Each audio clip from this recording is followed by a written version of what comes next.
From the campus of the University of Nebraska at Omaha, Consider This with Kathy Wyatt, a program of issues and information behind today's news. Here's to the straggly ones, the lopsided ones, the first ones, the I miss my beard ones, the hey, I look good with this ones, but no way he's grown that in a week ones, the black, brown, red, and gray ones, the, that one, the itchy ones, the never forgotten ones, the ones grown by Dad, the ones grown for Dad, the started late ones, the absolutely filthy ones, the drawn-on ones, the finger ones, the pin ones, the I nearly didn't do it this year ones, and the yeah, why not ones. They all raise awareness, raise funds, start conversations, and save lives. Because whatever you grow will save a bro. I'm so sorry, but there's no prompter over there. I'm sorry.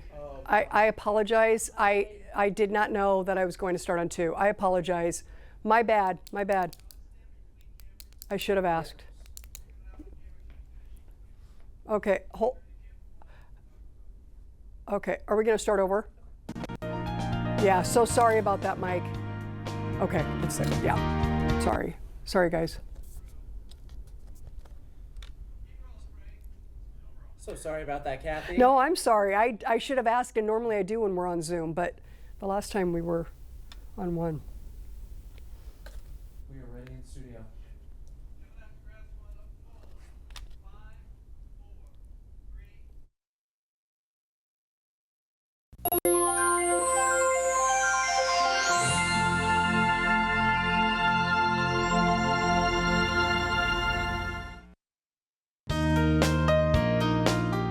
From the campus of the University of Nebraska at Omaha, Consider This with Kathy Wyatt, a program of issues and information behind today's news.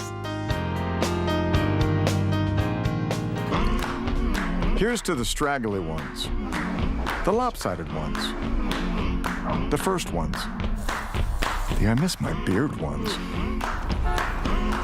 the hey, I look good with this ones, but no way he's grown that in a week ones, the black, brown, red, and gray ones, the, that one, the itchy ones, the never forgotten ones, the ones grown by Dad, the ones grown for Dad, the started late ones, the absolutely filthy ones, the drawn-on ones, the finger ones, the pin ones, the I nearly didn't do it this year ones, and the yeah, why not ones.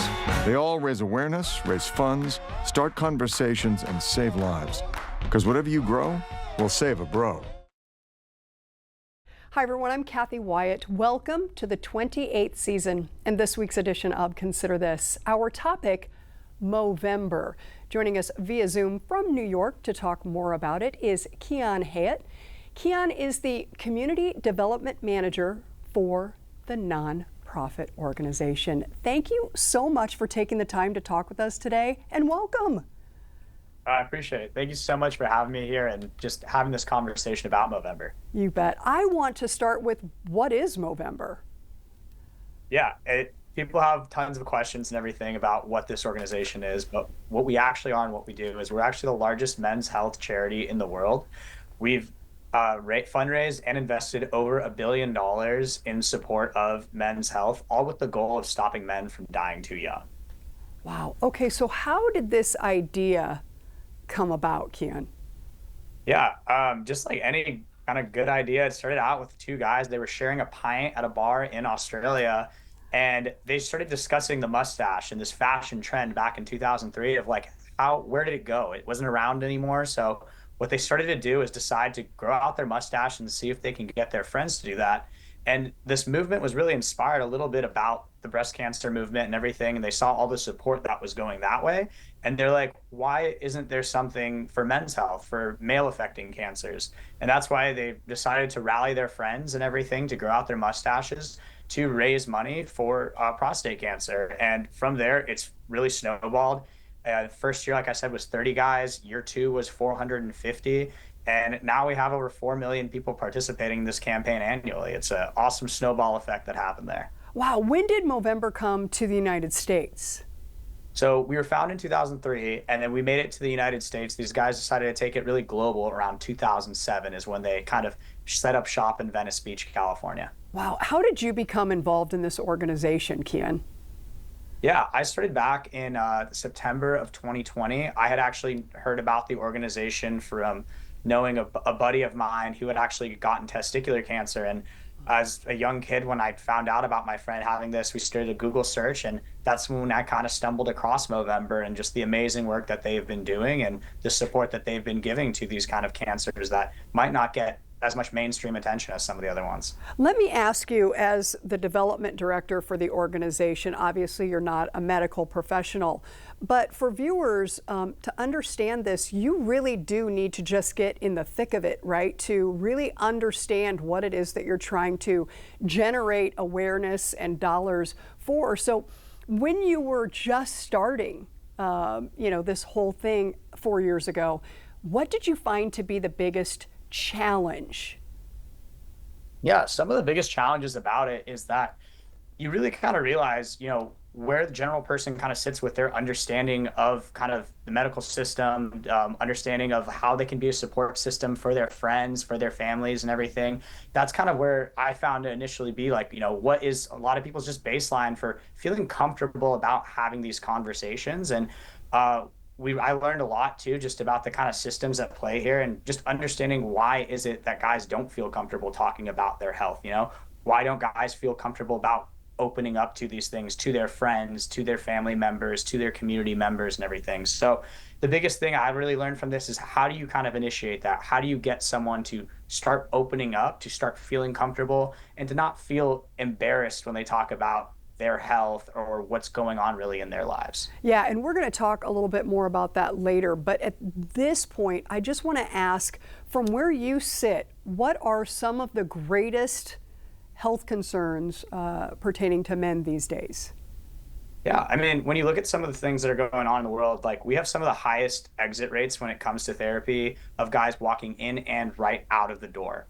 Guys don't feel comfortable talking to their doctors about what is going on. And like I mentioned before, they don't even feel comfortable talking to their friends and family members about this because they don't want to feel burdensome to them. We've grown up with this kind of idea of machismo, this kind of idea that guys are invincible. And that's kind of the issue that we're finding. We're seeing that guys are dying 5 years earlier than women because of these reasons, because they've had these made up barriers that's preventing them from help seeking initiatives and being able to actually feel more connected to those around them. Okay, Movember, you have selected 3 of these health concerns. We're going to put that up for our viewers, and we're going to go a little more in depth with each of them, but could you just list the 3 and tell us why these 3? Yeah, I mean, it all started out with prostate cancer. That was number 1 for us as an organization. That was the first one where we found that our original founders saw it and realized how underfunded it was, how guys don't even know where a prostate is. I spoke with a college student a couple of years back. I asked him where he thought a prostate was, and he pointed to his neck. That's not where it is. If you know where prostate exam starts and everything, that's a pretty long route to go through. But where a prostate actually is located is it's right below the bladder and just above the rectum there. It's an important cancer because 1 in 8 men will be diagnosed with this cancer in their lifetime. But the big key part about it is that it has a high survival rate when early detection is made, when guys find out about it in the right amount of time and everything. And that goes and starts with being able to feel comfortable with going into your doctor and going to either get a PSA blood test or going into actually get a full prostate exam to determine if you have that cancer. The next cancer that we really focus on is testicular cancer. And this cancer can be thought about as kind of the male version of breast cancer in a sense that you can actually perform a self-check on yourself. You can actually go and actually feel your balls and do a testicular cancer check right there and feel an abnormality, feel a bump that's going on. And once you have that, you should definitely go and see a doctor. at that point, it's the same kind of situation where prostate cancer is, where the survival rate is there as long as you figure out early. It's for guys, if you feel a lump down there, like the chances are you're not growing out a third testicle. Please go and see a doctor regarding that and everything, and go get the proper examination. Go and feel empowered to go do that. When you look at it, it's kind of known as this testicular cancer is also known as this young man's disease. The average age range for that is 18 to 34. It's the most common cancer affecting younger men. So that's kind of why we chose these kind of two cancers of prostate cancer and testicular cancer. You see that they both affect men and they both are treatable, but guys need to feel comfortable going in and doing these things like getting a full prostate exam or feeling comfortable talking about their testicles and everything, and not just seeing it as kind of this joke. But the final area that we focus on is mental health and suicide prevention. This is something that affects all men. The cancer side of things might not as much, but mental health and suicide prevention surely does. With that, it's it's crazy how alarming some of these statistics are when you really look at it. I've been on this broadcast for, I believe, about 12 minutes now. And when you look at the numbers on suicide rate globally, it's a man taking his life every minute. So that's 12 men have taken their life as we've gone through this, as we've been speaking about it. And that's a global number. When you look into it on a US base, we're seeing that 4 out of 5 suicides are done by men. And it has to do with kind of, like I mentioned before, some systems at play of how guys are feeling comfortable talking about what's going on in their lives, how we are brought up in the sports system and how we're talked to and everything, to always be this invincible sort of rock and not talk to your friends, to your family members about what's truly kind of going on in your life. And that kind of sums up kind of the 3 kind of cause areas that we have and a little bit about them. You know, education, obviously very key here. How much of your time is spent educating? Where are you going, Kian? And what types of questions? I guess as you're talking, I'm thinking, oh my goodness, your greatest challenge could be just going into the room and just trying to figure out, okay, how do I broach this topic, right? Let alone how do I engage these people in what it is that is important to you in this case and what you hope becomes more important to them, right? Talk about that a little bit, that educational piece.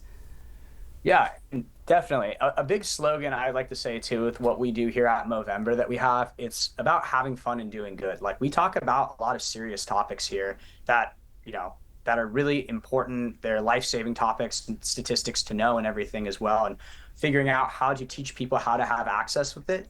And the way that we really try and do that is come in with a fun way. The mustache itself is a really lighthearted, funny, fuzzy ribbon that our organization has. We kind of see it as this walking, talking billboard to get people to kind of comment on that. And we're like, oh, you're growing out a mustache. It's like a fashion trend. Did you go see the movie Top Gun? And it's not for that. It's to raise awareness for men's health. It's to show a sign of solidarity for that. And like, I primarily work with a lot of university students. And that's kind of how we approach this, is how can we go onto a college campus and bring up these serious topics in a really fun way. One example of that we've done is we actually went onto UCLA's campus out in Westwood, and we hosted a cornhole tournament. And the whole premise of that was to check your sack before you toss it. And what we did out there was we brought a pop-up tent, had some of UCLA's student health services members come out there as well, and really help teach guys, how to perform a proper self-check. And then what are the next steps after that you do, all in the same time of while we incorporated a fun tournament and sport as it was going alongside of that. So we always try and bring this mustache twist, this way of fun and everything like that, to get our foot in the door and talk about important topics and everything like this. Yeah, and as long as we're on the topic of education, we think of men's health affecting men, but really, like so much else in this world, it affects everybody around them, most likely starting with their family and closest friends. Please talk a little bit about that from your perspective. Yeah, and that's a huge part. Some people think of Movember as just being this kind of quote unquote like boys club, but it's not. It's an organization that truly is for everybody. Like, as a society, we can't move forward when 50% of our population is dying out 5 years earlier. And when I think about my own health and everything and how that affects, when I'm feeling sad, or if, I'm not at my best, it definitely affects my girlfriend. It definitely affects my family and everything like that. There is a ripple effect that does happen in the community when someone's at a low point. You know, when you look at other ways of how can we really kind of come together and everything and be a part of this, like even for guys too, a lot of times it's their spouse, it's their friends pushing them to go and get that checkup and go to the doctor's appointment. Like my mom calls me constantly and everything like that, asking me if I gone and done my annual checkups and everything like that as well. And it's the whole part of it is that it does take an entire community to break those stereotypes and stigmas that we're trying to tackle. And you will see the positive effects that happen when you think about fathers in the community and just general members there participating and just showing up and making sure that other negative kind of externalities don't arise from that. I would imagine that your perspective has changed quite a bit. In other words, do you find that you're way more tuned into your own health, right? You're very self-aware, and because it has to start with us, right? So how has that changed for you?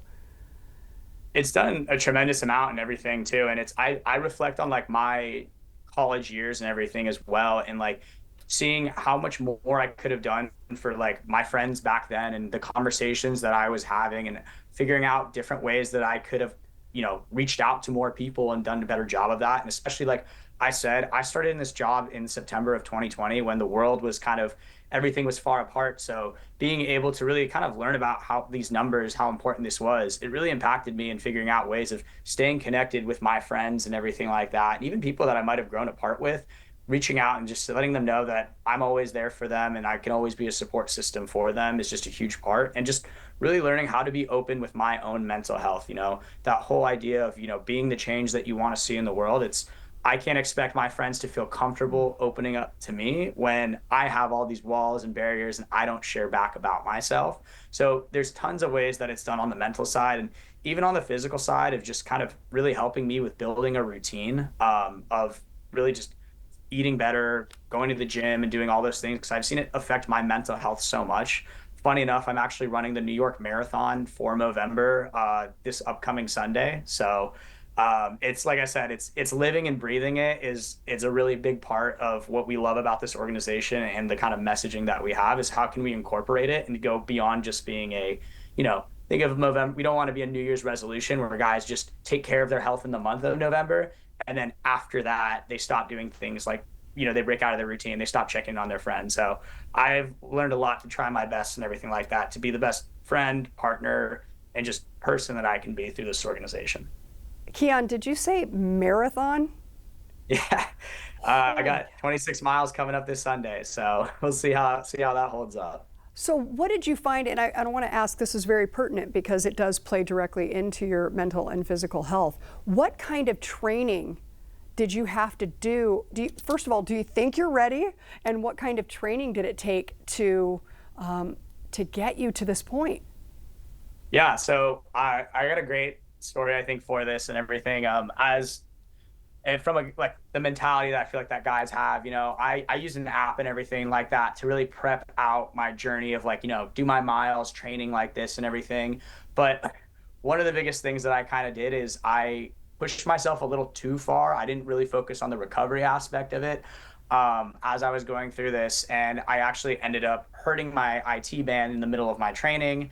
And my girlfriend kept pushing me. She goes like, you need to go to physical therapy. You need to take days off. Like you can't just keep pushing yourself to run and everything. And so what felt like, you know, taking a day off of running, I felt like I was putting myself in such a way back and everything and not, you know, being this strong runner that I wanted to be. But it was for the best. And now I feel great going into this marathon because I took that time off. I think if I kept pushing myself, I would have definitely gotten injured. And when I went to PT and everything, just that ability to feel comfortable of telling, you know, my physical therapist what my routines are, being honest with them and everything, and just ensuring that I'm sticking with that kind of changing my routine in a way that's actually better for my health rather than trying to run my legs into the ground. So it's all those kind of lessons that really kind of come from it. And like being able to listen to advice and everything, I think was a big part of that. So I don't end up injuring myself. Well, you're proof that it can happen for you, right? And so I want to talk a little bit, you referenced it earlier, but this early detection and how important it is and how it's easier said than done because so many, not just men, but there are women out there who don't really like to go to the doctor, right? So talk about the importance of early detection and then we'll maybe offer some advice on how people can start to head down the path that you did to get to this marathon on Sunday. Yeah, no, definitely. A big part of it too, like with early detection, so many people are afraid to go to the doctor. They don't want to hear like potentially like bad news is a big part of it too. They're like, oh, it's fine. Like that won't happen to me. I'm not going to be the person that gets cancer or like that, like that gets sick. They might think that. But at the same time, it's like, the earlier you can figure out that there might be a potential issue and you treat that, it will save you so much in terms of the stress of having to go and, potentially go and see multiple appointments, multiple doctors, or even the financial burden that it takes and everything like that as you find out something farther along that might need more extreme treatment. It's being able to figure that out and being able to tackle it early.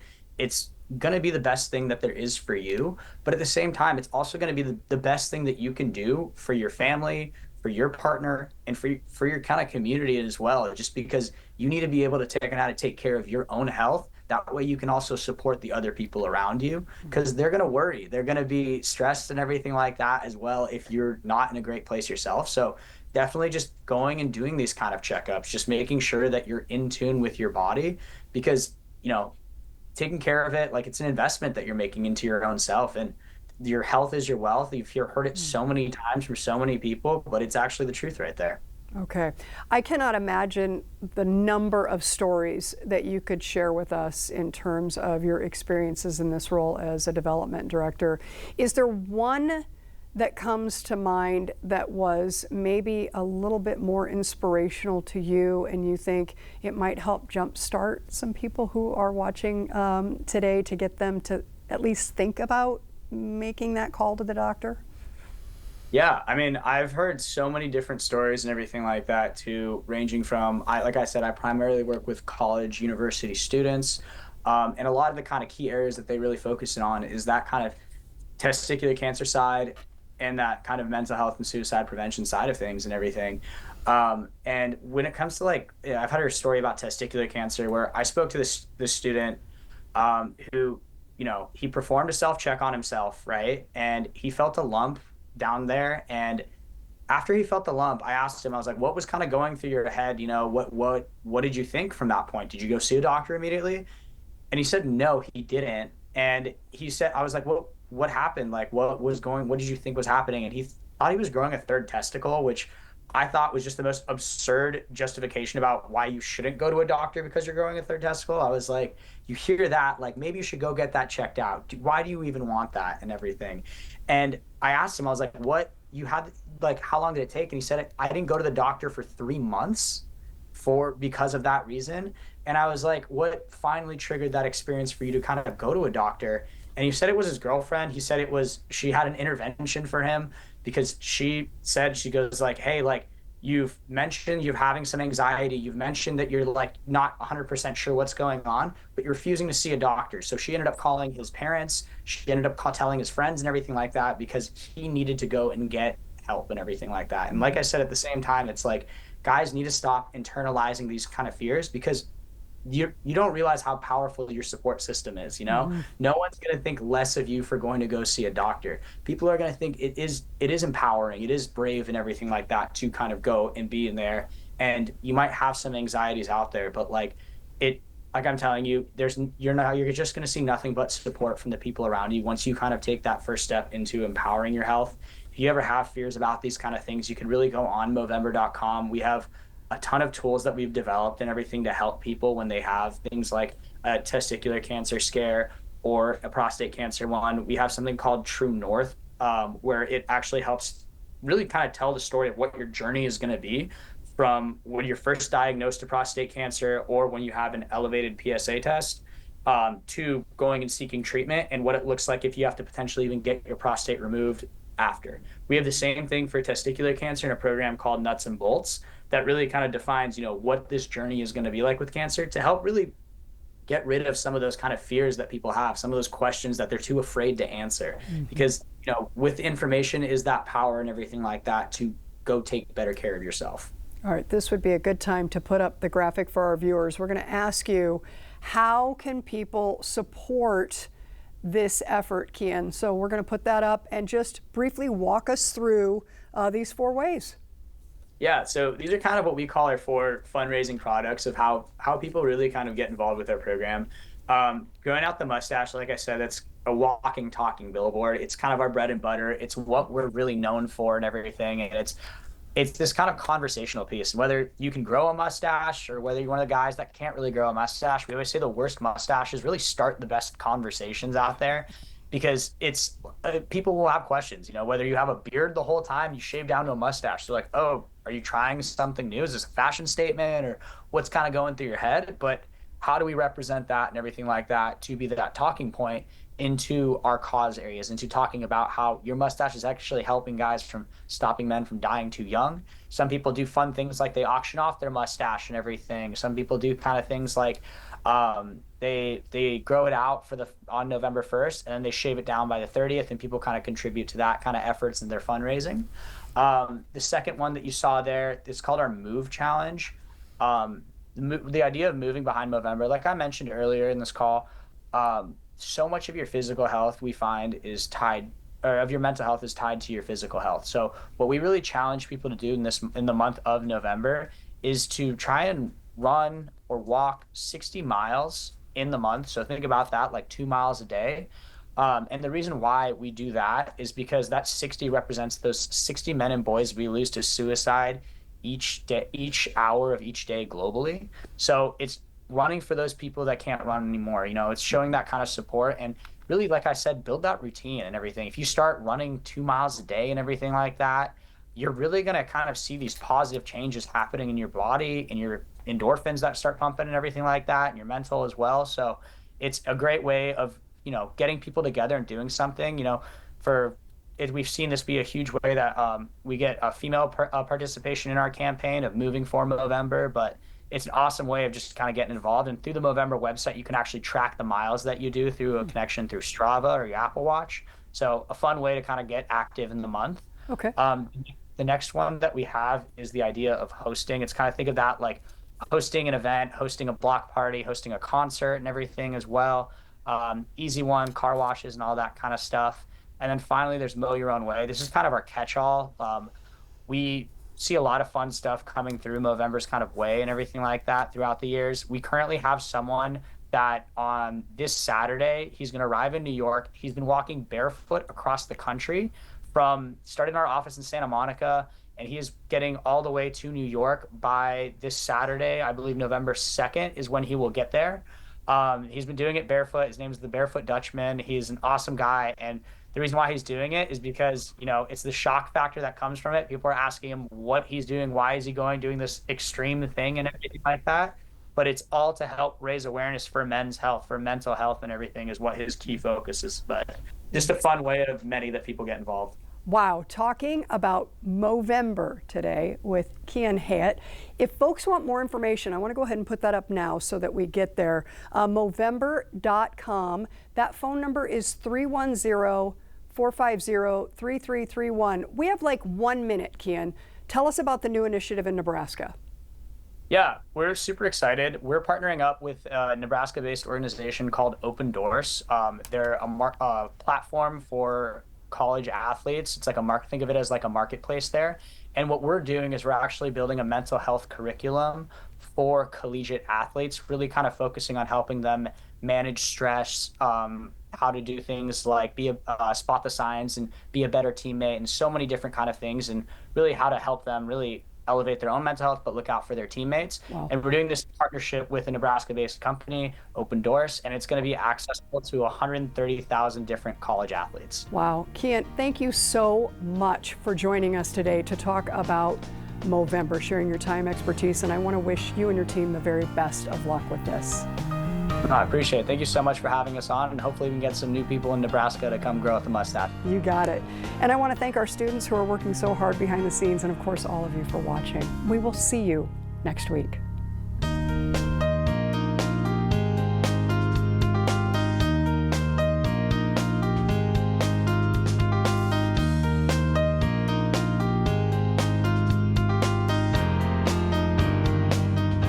Consider This is an issues and information program produced by UNO Television in the School of Communication. More information and program archives can be found at nebraskapublicmedia.org/considerthis. If you'd like to share your comments about this program, call the UNO School of Communication at 402-554-2600 during regular business hours. Or send an email to cwyatt@unomaha.edu.